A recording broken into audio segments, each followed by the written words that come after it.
காலை வணக்கம். பயிற்று பல கல்வி தந்து இந்த பாறை உயர்த்திட வேண்டும் என்று பாரதியார் கூறியதைப் போல நம்மை அறிவால் பிரகாசப்படுத்துவதுதான் திருவள்ளுவர் கூறிய ஒவ்வொரு திருக்குறளின் நோக்கம். அந்த ஒளியை அனைவருடனும் பகிர்வதில் எனக்கு பெருமகிழ்ச்சி. இன்று பாரதியார் பிறந்த நாளை முன்னிட்டு கல்வி அதிகாரம் சார்பாக திருக்குறளை சொல்ல போகிறேன். யாதானும் நாடாமல் ஊராமல் என்னொருவன் சார்ந்துணையும் கல்லாவாறு. இதன் பொருள் என்னவெனில், எங்கு சென்றாலும் கல்வி உள்ளவருக்கு அங்கு அஞ்ச வேண்டியதில்லை. கல்வியே ஒருவருக்கு எப்போதும் துணை.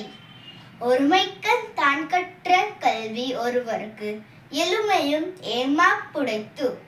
இதன் பொருள் என்னவெனில், கல்வி கற்ற ஒருவருக்கு எங்கு சென்றாலும் பெரிய மரியாதையும் புகழும் கிடைக்கும். கல்வியே ஒருவரை உயர்த்தும். நன்றி.